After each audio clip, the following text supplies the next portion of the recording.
Salvador. I said, yes. My name is Christine. I'm calling on behalf of Kayanja Ministries. I said, which Kayanja? He said, Kayanja the pastor. I said, mm-hmm. He said, they would like you to be the MC for their silver jubilee. I said, me? A sinner? They said, no, Jessica really loves your stuff on YouTube and she knows that you will be there to make her guests enjoy. I said, no problem. So she was like, Pastor Jessica would like to meet you in their house. Hey. I drove to Buziga. The house in Buziga. I entered the first gate. The second gate, I had not yet even reached the house. I was in two gates, the same compound, but I had not reached the house. The third gate now exposed me to the compound. The fourth gate was where the house was. And I started seeing your money. These people will say, Pastor, I receive.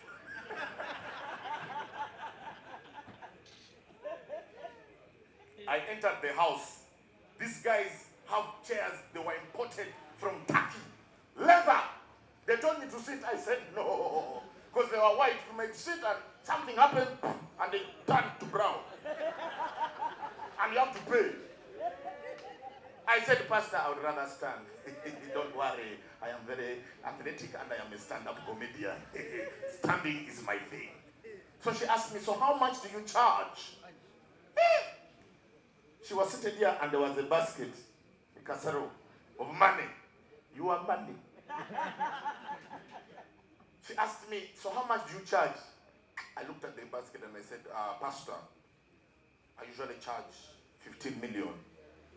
But because you are people of God and I am a Christian, I will do half. He said, no, Salvador, I want to pay you your worth. I said, eh? She started counting 15 million. And I was saying, Arizayo, hey. I said, Salvador, make yourself some tithe. They gave me 15 million. I have never held 15 million cash in my life. I held it, everybody around me became suspicious. Everybody became a criminal. Me holding 15 million. I told Pastor Robert, please, could you give me one of your bodyguards? He said, why? I said, this is 15 million. 2018, my car, I would just drive it without AC. But that day, pulled out the windows and I put AC painfully, but I knew I had a mission. When I reached home, my wife was like, baby, welcome. I said, yo, leave me alone. I know women. I entered the bedroom, I locked, I put my 15 million and the Bible. Because I had to be relevant. I had to do jokes that were Christian related. Hey, I read the Bible. But most of the stories were sad, except two stories. One story was the story of Job. The one of the fish is which one? Jonah. Moo. There is the Bible. Moo.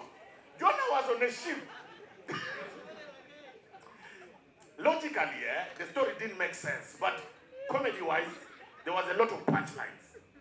Jonah was on the ship and he was sleeping. Then God, because of the sins of the crew, caused turbulence. Like potholes in your language. And then the only way he could save the crew was if they threw Jonah off the ship. And lo and behold, as soon as they threw him, the tide settled. And he was swallowed by a fish. For 3 days, he was in the stomach of the fish. Whatever he was eating, they left that detail out. After 3 days, the fish went and vomited Jonah on the shore. He went home. No. The wife opened. Jonah, where art thou? Where have you been? Then he said he was in the stomach of the fish. And she believed. Fast forward 2022. Go home and you tell your wife that I was in the stomach of the fish. First of all, your health is not of her concern. She will ask, what type of fish was it? Nile perch or tilapia? That was one of the stories. The second story was the story of Moses. Moses led the Israelites from Egypt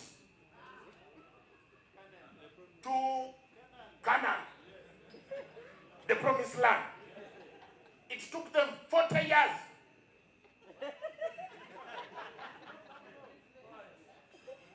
40 years. 40 years. Bro, your Bible is different.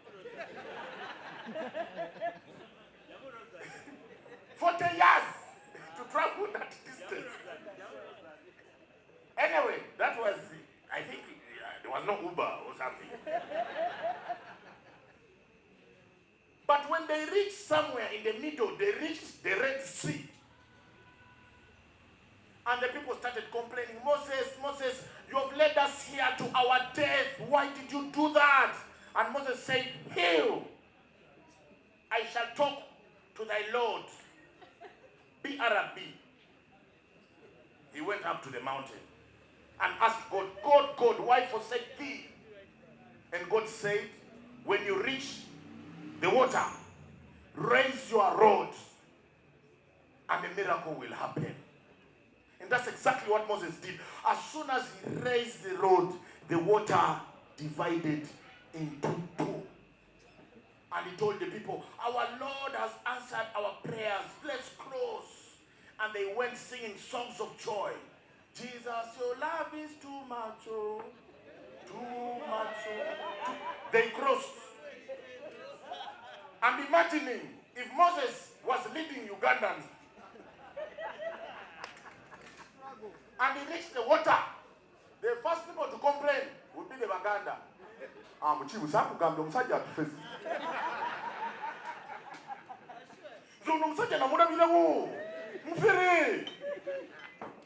But as soon as Moses raises the rod and the water divides, it's the Baganda who would even start praising God.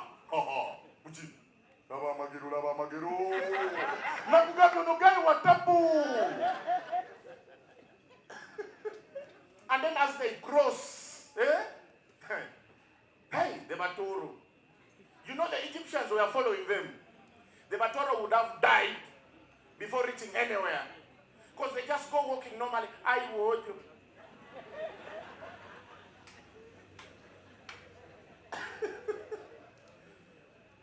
The Baganda would pass very nicely singing. But as they are walking, they are stealing the fish from the water.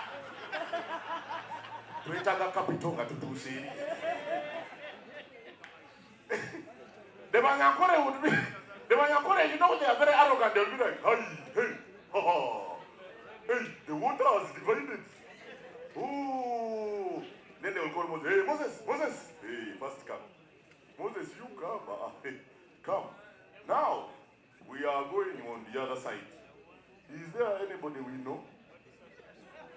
Nobody owning a building that side? Nothing. You mean we have to work like other ordinary citizens? My people, they were so about before then they don't question. You see, I tell them, we go back together. No question. But the people who would make my day are my people from the north. You see, for us, before we praise you, we compliment. We're telling you, You know, they don't say wow. Awa. The water has divided into two. Then they will call Moses. People from the north, you ask MC Cash, he's from Gulu. They don't say Moses. Moses. Moses. You come for 1 minute, Moses. Yeah, you come. So they first praise before they complain.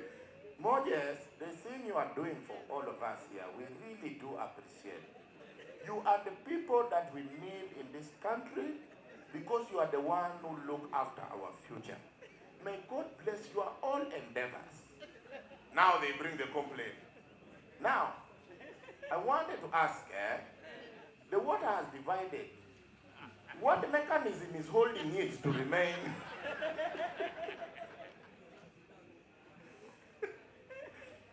my people from the north. My people they enjoy life. They enjoy life very much. You see them even when they walk into a club. When they walk into a club, they want to show off that they have money. This place, it looks familiar. It's called Levels. It's very nice. I even like the environment. Then they start ordering drinks for people. Muaji, you are a very good man. You drink something. After you will pay. But it's good being here. I'm married, for all those who know, who care to follow. I got married. Not that I'm proud of it. Yeah, I had to. Because the woman used to talk about marriage, and I was not giving it attention until one time I came back home during lockdown and I found her watching a series called How to Get Away with Murder.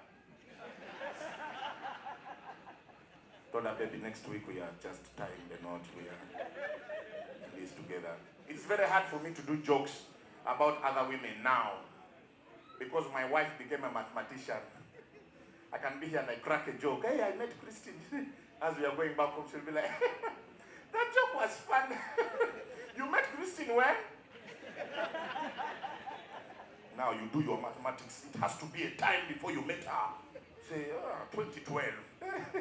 You know we met in 2010, right? And you're like, yeah, we met, but we were not serious. You're like, me, I was serious. So I no longer do jokes about women. It's very, very hard. But one thing that the two of us have gone through in unison and we have accepted is having house helps, maids, house girls. I shared the tweets and I asked people to share their experiences about the craziest things their housemates have ever done. One guy tweeted and said that the housemaid came with her portrait and hung it in the sitting room. Yeah, she was part of the family. Me, I've had a couple of maids at my place. The first one, because we had kids, we got an elderly woman. She was very old. Like, this is a woman, when I would come back from out, she would lecture me. Tata Abdi, where are you from? And now with me, because she's old, I give her the respect. I say, I've been out. So that is the problem of going out. It's not nice. Hey? But as soon as I enter my bedroom, I'm like, what the hell? This is my employee. Why is she giving me a lecture? This woman did not understand my nature of work. By then, my wife was still studying. So my wife would wake up, go to school. I would be chilling at home, watching TV the whole day. When it reaches 7, 8 o'clock, that is when I leave home. One time she got concerned and gave us a lecture, me and my wife. She told us, we have a meeting at 5. When I came back, I was very anxious. She had sat in the sitting room. I respect you because somehow you make things happen. Your wife goes to school in the morning. You are not like any other ordinary man who wakes up at 8, comes back at 5. What kind of work do you do? I said, what do you mean? She said, I'm here an answer, Sura. I said, what do you mean? I said, I'm a comedian. She was like, what is that? I said, Ndimo nakatemba, ndimo muyimbi. She said, abayimbi mbamanyi. Mwaba yogera. Sibategera. It was hard for me to fire the woman. She was almost the same age as my mother. I had to call my mother to deceive her that she was taking her shopping. And when they were out, I told my mother, let her not come back. Find a way. The second maid I got, you know these young girls you get from the village? You know, they have that kabuka. They are very unserious. But somehow, when the Kampala element enters,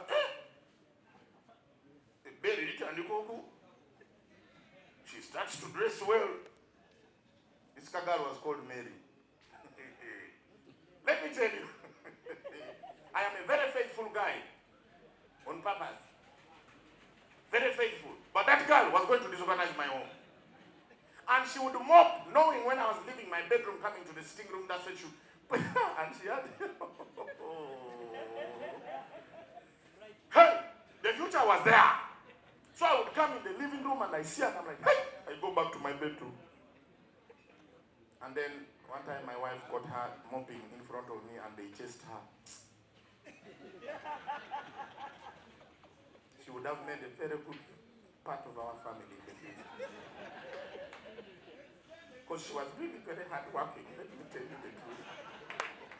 The girl would mop, everything would just...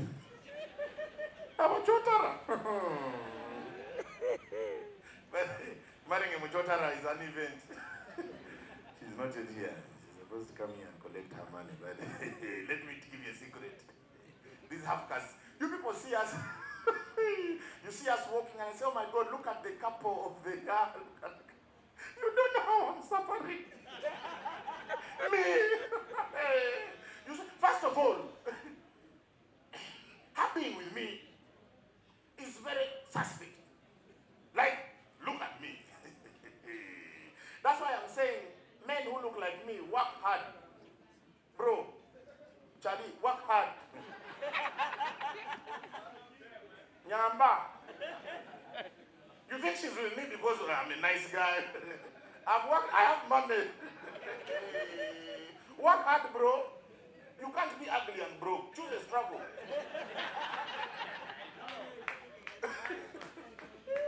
So many people, every time I post my picture with my wife, they're like, oh my God, Beauty and the Beast. And I'm like, you're telling me like as if I don't know. Let me tell you how I confirm that even me.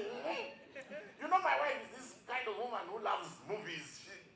She doesn't know that those people rehearse for even 2 years before they perfect. Even their sex scenes, they take 15 minutes. Yeah.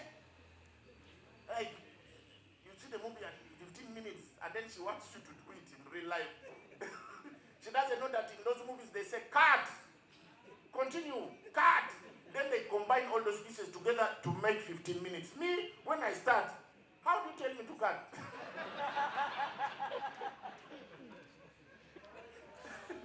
How? It's very hard. She watches a lot of movies. So one time she told me, baby, let us make love in front of the mirror. I said, oh, okay. This seems very interesting. No, that night we were making love. I saw myself do her. Even me, I wanted to do myself. Thank you so much, ladies and gentlemen.